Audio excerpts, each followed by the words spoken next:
Praise the lord. ఈరోజు మన లేఖన భాగము అపోస్తల కార్యములో 9వ అధ్యాయము 2వ వచనం చదువుకుందాం. ఈ మార్గమందున్న పురుషులనైనను స్త్రీలనైనను కనుగొనే ఎడల వారిని బంధించి యెరూషలేముకు తీసుకుని వచ్చుటకు దమస్కులోని సమాజంలో వారికి పత్రికలిమ్మని అడిగాను. ఆమేన్. దేవునికి స్తోత్రం. హల్లెలూయా, హల్లెలూయా, హల్లెలూయా. మన ప్రభువును ప్రియరక్షకుడైనటువంటి యేసుక్రీస్తు దివ్యనామంలో మీ అందరికీ ప్రత్యేకమైన వందనాలు తెలియజేస్తున్నాను. శాంతి టీవీలో ప్రసారమవుతున్నటువంటి ఆయన హెచ్చవలసి ఉన్నది, హీ మస్ట్ ఇంక్రీజ్ అనేటువంటి అనుదిన ఆత్మీయ కార్యక్రమ వీక్షకులైన మీ అందరికీ, ఆత్మీయ బంధువులైన మీ అందరికీ నా హృదయపు లోతులో నుంచి ప్రత్యేకమైనటువంటి వందనాలు తెలియజేస్తున్నాను. మరొక పర్యాయము దేవుని సేవకునిగా మరొక ఎపిసోడ్తో మీ దగ్గరికి రావడానికి దేవుడిచ్చిన అవకాశాన్ని బట్టి దేవుని స్తుతిస్తున్నాను.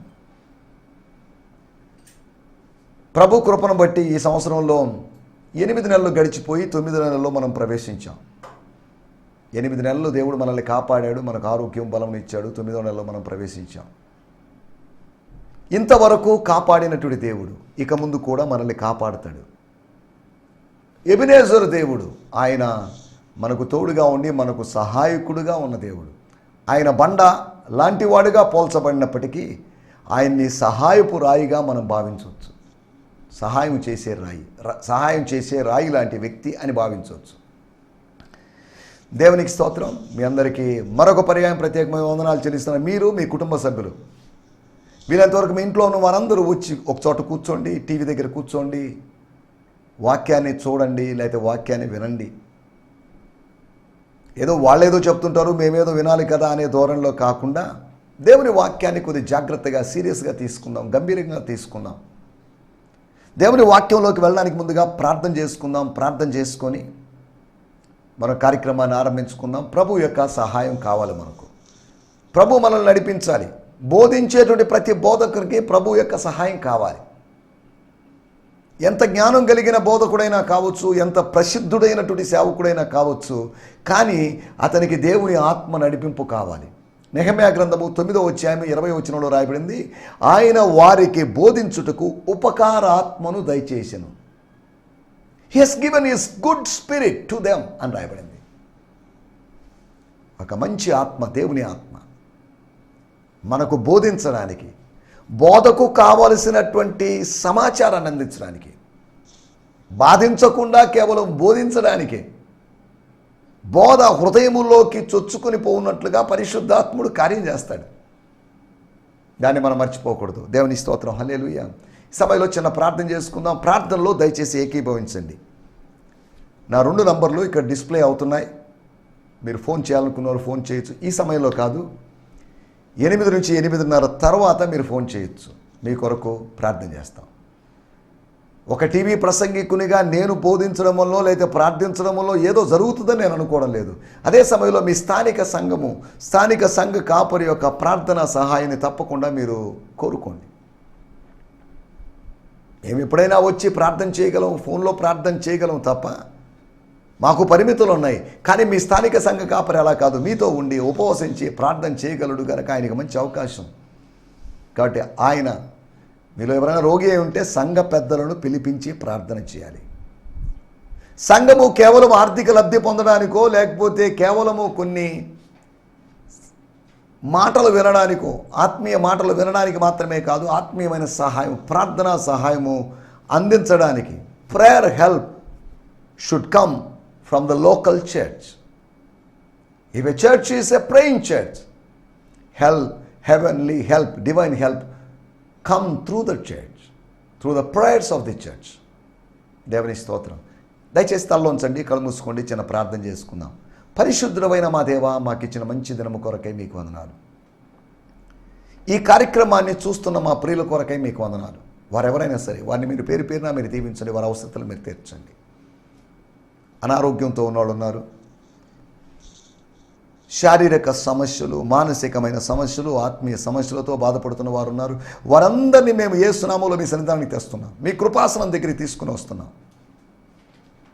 మీ పాద పద్మముల దగ్గరికి తీసుకుని వస్తున్నాం. యేసు నామములో వారిని మీరు స్వస్థపరచమని అడుగుకుంటున్నాను. నీ దగ్గరికి వచ్చి ఎవరిని నా వలన కాదు, నేను స్వస్థపరచలేను అని నువ్వు ఎవరిని వెనక్కి పంపించలేదు. అలాగైతే షుగర్లతో, బీపీలతో, థైరాయిడ్తో, అలర్జీస్తో, స్కిన్ ప్రాబ్లమ్స్తో, లైంగిక సమస్యలతో, స్త్రీ సంబంధమైన రుగ్మతలతో, హార్మోన్స్ ఇంబ్యాలెన్స్తో, కడుపులో గడ్డలతో బాధపడుతున్నటువంటి మా సహోదరుల కొరకు మేము ప్రార్థన చేస్తున్నాం. హిస్టరెక్టమీ ఆపరేషన్ కోసం సిద్ధపడుతున్నటువంటి కొంతమంది ఉన్నారు. వారి కొరకు ప్రత్యేకంగా ప్రార్థన చేస్తున్నాం. ప్రభువా మీకు వందనాలు చెల్లిస్తున్నాం. క్యాన్సర్తో బాధపడుతున్న వారి కొరకు మేము ప్రత్యేకంగా ప్రార్థన చేస్తున్నాం. నీకు అసాధ్యమైన కార్యం ఏది లేదు. ఆ రోగగ్రస్తులైనటు వారు, ఆ వ్యాధి పీడితులైనటు వారు విశ్వాసము సడలిపోకుండా నిమిత్తం వారి కొరకు ప్రార్థన చేస్తున్నాం. ఈ వ్యాధులైనా బలహీనతలైనా మా జీవితాల్లో దేవుని కుమారుని యొక్క మహిమార్థమై వస్తున్నాయి. దేవుని క్రియలు ప్రత్యక్షపరచబడాలి. దానికోసమే అని మేము భావించి మిమ్మల్ని స్తుతిస్తున్నాం. శాంతి టీవీ కొరకు, శాంతి టీవీ బృందమంతటి కొరకై, గిడియోన్ మిషన్ చర్చ్ కొరకు, ఈ కార్యక్రమం వింటున్న ప్రతి వ్యక్తి కొరకు మీ సంధానానికి వస్తున్నాం. యవన బిడ్డల కొరకు ప్రార్థన చేస్తున్నాం. యవన బిడ్డలకు రక్షణ నిశ్చయిత, రక్షణ ఆనందములు మీరు కలుగు చేయమని అడుగుకుంటున్నాం ప్రభా. యూట్యూబ్ ద్వారా ఈ కార్యక్రమాన్ని చూస్తున్న వారందరినీ బట్టి మీకు వందనం చేయిస్తున్నాం. టీవీ సెట్ల ద్వారా చూస్తున్న వారందరినీ బట్టి మీకు వందనం చేయిస్తున్నాం. ఐసీయూలో ఉన్నటువంటి మా ప్రియుల కొరకు ప్రార్థన చేస్తున్నాం. ప్రభా మీకు వందనాలు. పరమ వైద్యుడా మీ నామాన్ని స్తుతిస్తూ, మాకిచ్చిన మంచి సమయం కొరకై మీకు వందనం చేయిస్తూ, మీరు మాతో మాట్లాడబోతున్నందుకు మీకు వందనం చేయిస్తూ, వాక్యము మీది, దాసుడు మీవాడు, ఆత్మ మీది, ప్రజలు మీవారు నాయన.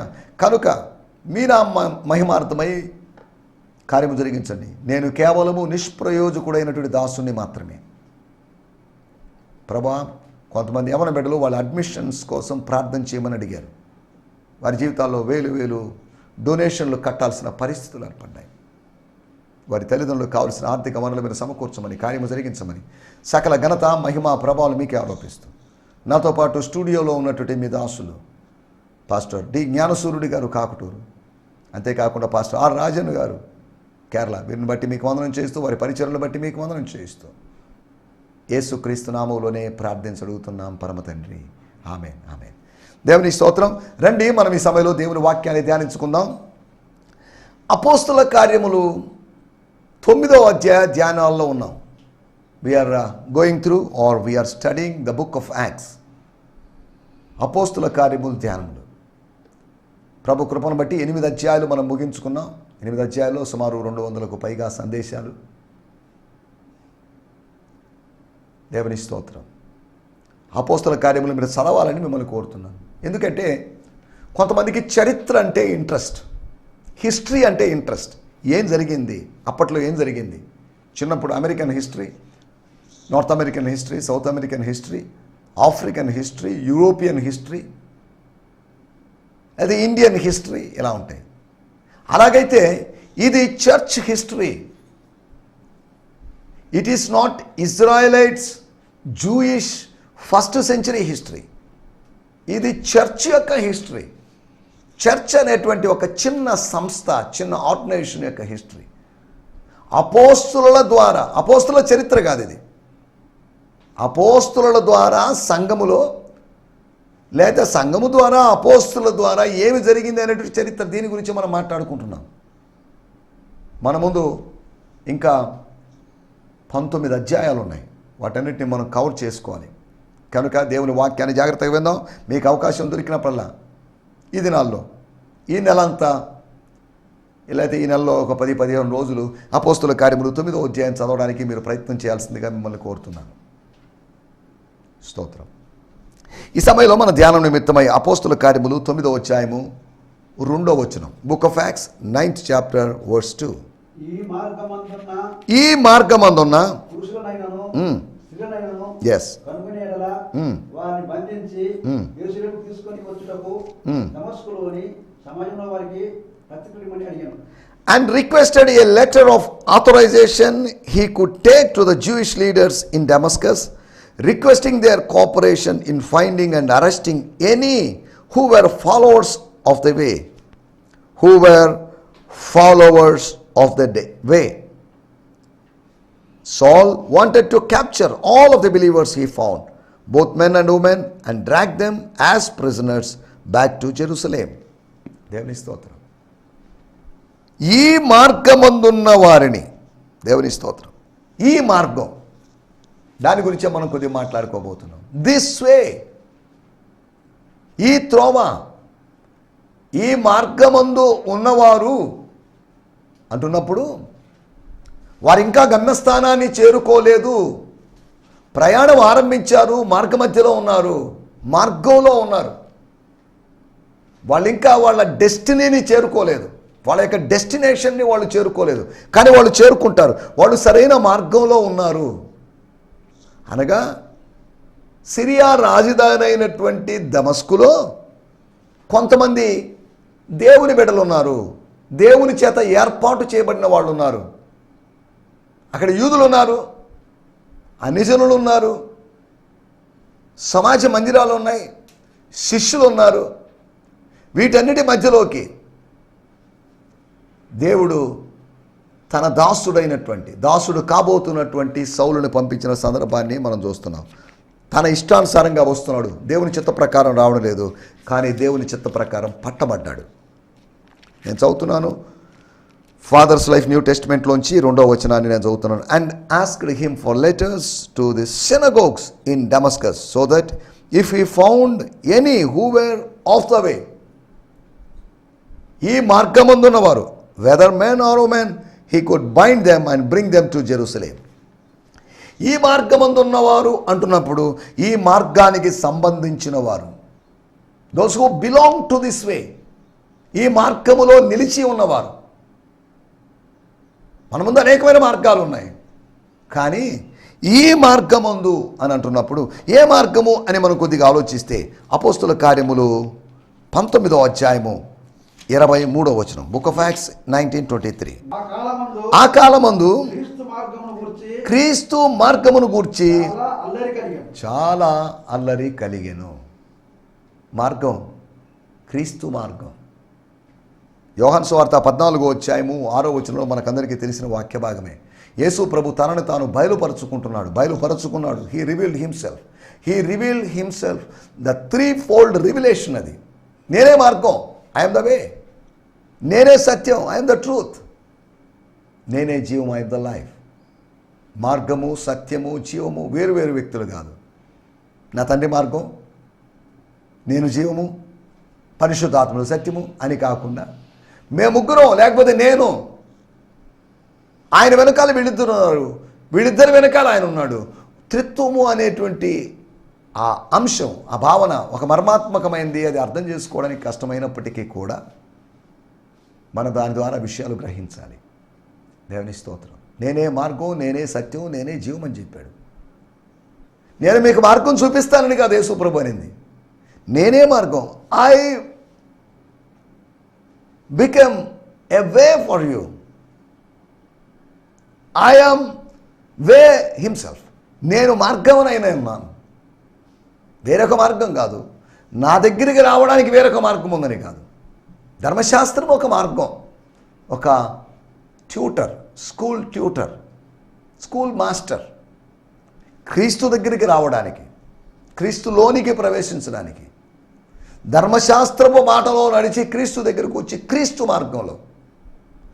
మార్గము అంటే ఏంటి అంటే, 1 పేతురు పత్రిక 2వ అధ్యాయము, క్రీస్తు చూపించినటువంటి మాదిరి జీవన విధానం.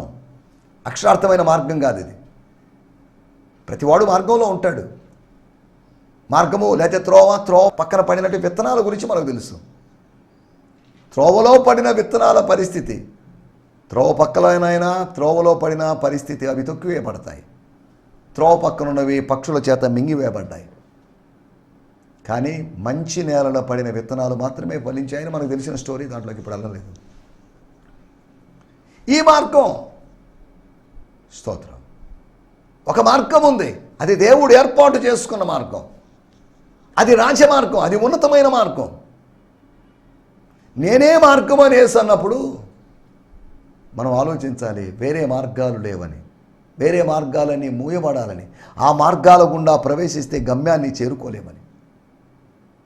మహిమ మార్గంలో, క్రీస్తు మార్గంలో, మనుష్య కుమారుని మార్గంలో మనం ప్రవేశించాల్సిన అవసరత ఉంది అనేటువంటి సంగతిని మనం జ్ఞాపకం చేసుకోవాలి. స్తోత్రం. క్రీస్తులో మనం నడిచినప్పుడు, క్రీస్తు బాటలో మనం నడిచినప్పుడు, క్రీస్తు అడుగుజాడల్లో మనం నడిచినప్పుడు మనం డెడ్ ఎండ్కి రాము. ఎక్కడో చేరకూడని స్థలానికి మనం చేరుకోలేము.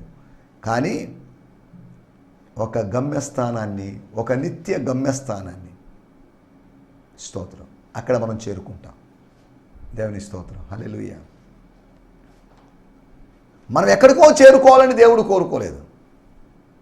దేవుడు వారు కోరిన మంచి రేవులకు వారిని నడిపించాలని కీర్తన గ్రంథంలో చూస్తున్నాం. ఒక మంచి రేవు, ఆవలి తీరం, మహిమ తీరం. ఇక్కడ మట్టి తీరములో నుంచి మహిమ తీరంలోకి నేను తీసుకుని పోవాలి. 84వ కీర్తనలో రాయబడిన మాట, యాత్ర చేయు మార్గములు వారికి ఎంతో ప్రియములు. సియోను వైపుకు వెళ్ళేటువంటి, సియోను పర్వతం మీద ఉన్నటువంటి దేవాలయం దగ్గరికి, అప్పుడు దేవాలయం లేదు, ప్రత్యక్ష గుడార కాలపది, దైవ సాన్నిధ్యం ఉన్న స్థలానికి వెళ్ళేటువంటి మార్గం. స్తోత్రం. సియోను మార్గములు అతి ప్రియములు. సియోను నుంచి తిరిగి వచ్చేటువంటి మార్గాలని కాదు, సియోనుకు వెళ్ళేటువంటి మార్గములు. సియోనుకు వెళ్ళే మార్గమైనా తిరిగి వచ్చే మార్గమైనా అదైనప్పటికీ కూడా దేవుని దగ్గరికి వెళ్ళేటువంటి మార్గం. అందుకనే మనం క్రైస్తవత్వాన్ని గురించి చెప్పినప్పుడు ఇది మతము కాదు, ఇది మార్గము అని చెప్తున్నాం. దేవుని స్తోత్రం, హల్లెలూయా. లోకస్తులందరూ మతం అని ముద్ర వేసి చేయొచ్చు, మతము అని రాజ్యాంగ ప్రకారం నిర్వచించుండొచ్చు. కానీ మతం అంటే మతికి సంబంధించింది, మనసుకు సంబంధించింది. ఇది మనసుకు సంబంధించింది కాదు, ఆత్మకు సంబంధించింది. ఇది ఆత్మ మార్గము. It's a way of the spirit, way of the holy spirit. పరిశుద్ధాత్మ మార్గము, పరిశుద్ధ మార్గం. ఈ మార్గాన్ని గురించి 4 విషయాలు మీకు త్వరగా జ్ఞాపకం చేయబోతున్నాను. అక్కడ రాయబడిన మాటలు, ఈ మార్గమందు ఉన్న పురుషులనైనను స్త్రీలనైనను కనుగొనేడల. ఈ మార్గమందు పురుషులు స్త్రీలు మాత్రమే కాదు, అపోస్తల కార్యములు 8వ అధ్యాయంలో నపుంసకులు కూడా ఈ మార్గంలో ఉండే అవకాశం ఉంది. స్తోత్రం, హల్లెలూయా. అనగా బాహ్య రూపానికి ప్రాధాన్యతనివ్వకుండా, బాహ్య రూపాన్ని పరిగణలోకి తీసుకోకుండా,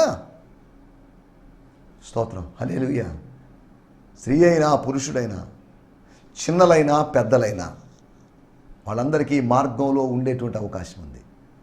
మార్గానికి దూరంగా ఎక్కడో పొదల్లోనో, ఎక్కడో చీకటిలోనో, ఎక్కడో గుహల్లోనో, ఎక్కడో బిలాల్లోనో, ఎక్కడో లోయల్లోనో ఉండిపోయిన మనల్ని ఒక మార్గంలో పెట్టాడు ఆయన.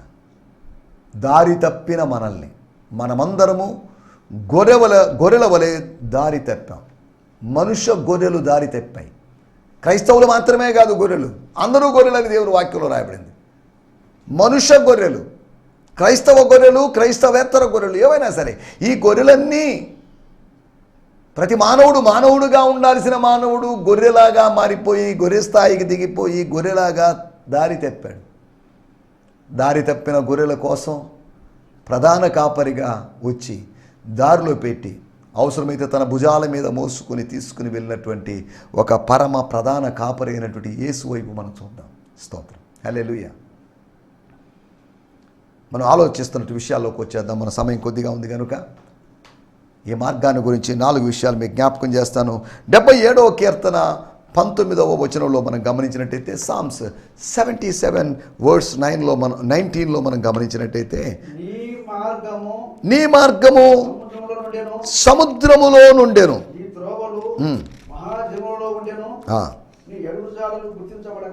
దేవుని స్తోత్రం, హల్లెలూయా. ఇక్కడ రాబడింది, your steps formed a highway through the seas. నీ యొక్క అడుగుల వలన సముద్రములో రాజమార్గం ఏర్పడింది. With footprints on a pathway no one even no was there. ఎవరికి తెలియని విధంగా ఉన్నటువంటి, ఇక్కడ రాయబడింది ఫుట్ నోట్లో, this could be a prophecy of Jesus one day walking on water. నీ మార్గం సముద్రములో ఉంది. సముద్రములో ఉన్నటువంటి సృష్టికర్త మార్గాన్ని ఆత్మీయంగా గుడ్డివాళ్ళైన వాళ్ళు చూడలేరు. ఆత్మీయ నేత్రములు వెలిగించబడిన అనుభవంలో ఉన్నట్టు వారు దేవుని యొక్క మార్గం ఎక్కడో ఉంది. God's way is somewhere, God's way is hidden. దేవుని మార్గము మరుగై ఉన్నది. అందుకే అందరికీ కనిపించడం లేదు. ఎక్కడ దేవుడు, ఎక్కడ దేవుని మార్గం ఎక్కడ అని అంటున్నారు. కానీ మార్గము మరుగై ఉన్నది. 4 విషయాలు. ఒకటి, మొట్టమొదటి విషయము, ఇట్స్ ఏ మిస్టీరియస్ వే, మర్మమైనటువంటి మార్గం, ఐగుప్తీయులకు తెలియని మార్గం, ఇశ్రాయేలీలకు కూడా తెలియని మార్గం. ఇశ్రాయేలీలు పెట్టిన ఒత్తిడి వలన, గొణుగుడు వలన, సడుగుడు వలన ఆ ప్రెషర్కు గురి అయిన మోషే ప్రార్థన చేసినప్పుడు, డోంట్ వరీ మోసెస్, ఇప్పుడు నేనేదో రహదారి వేయాలనుకోలేదు. వీళ్ళని పుట్టించడానికి ముందుగానే, జగత్తుకు పునాది వేయబడ్డానికి పూర్వమే దేవుడు ఒక మార్గాన్ని సిద్ధపరిచాడు. ఈ మాటలు వింటున్న దేవుని బిడ్డలారా, ఉద్యోగ ప్రయత్నాల్లో ఉన్నటువంటి దేవుని బిడ్డలారా,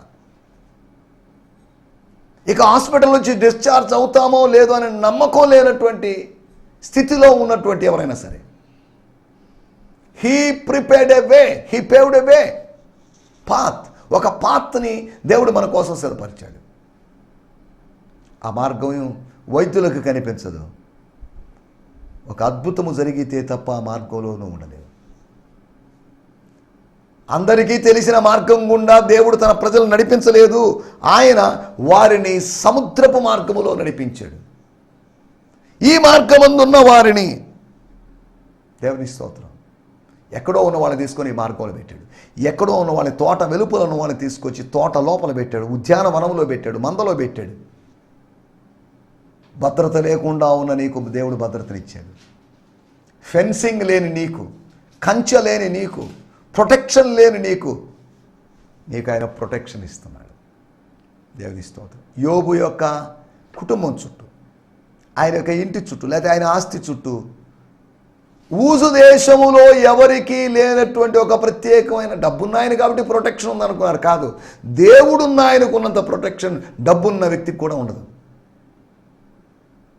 A rich man could not get a proper protection than a God's child, a poor God's child. దేవుని స్తోత్రం, హల్లెలూయా. ఒకటి, దేవుని మార్గము మర్మమైన మార్గం.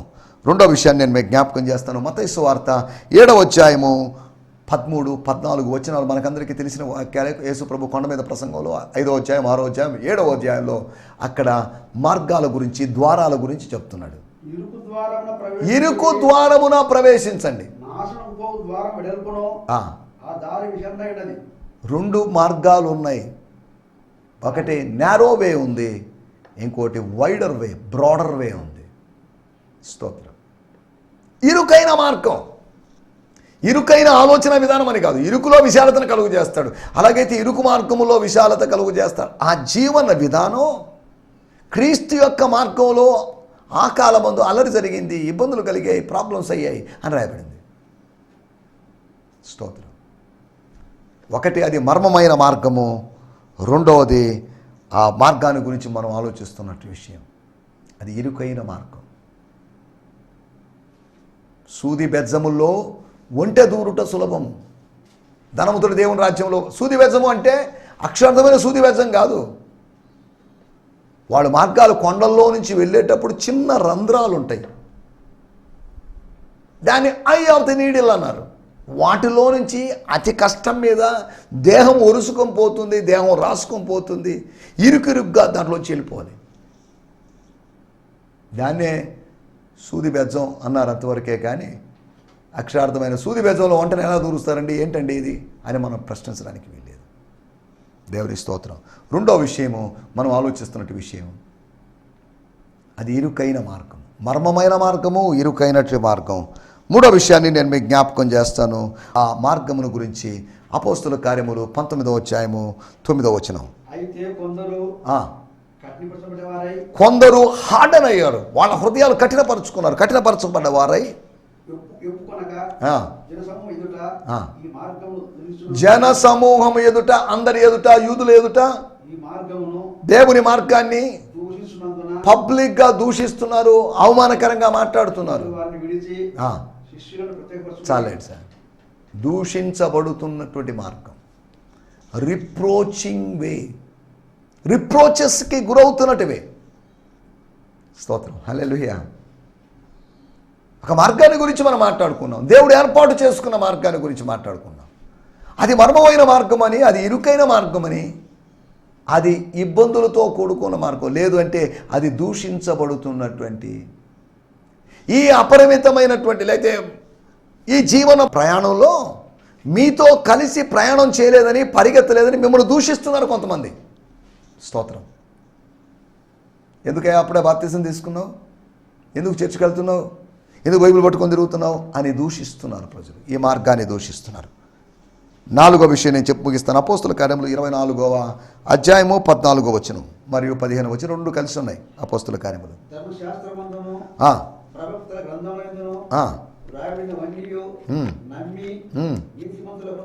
స్తోత్రం.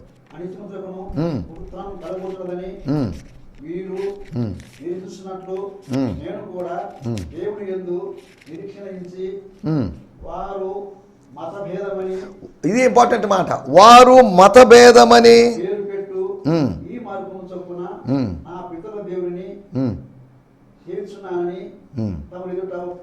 చాలండి. But I do confess this to you, I worship the God of our Jewish ancestors as a follower of the way which they call a sect.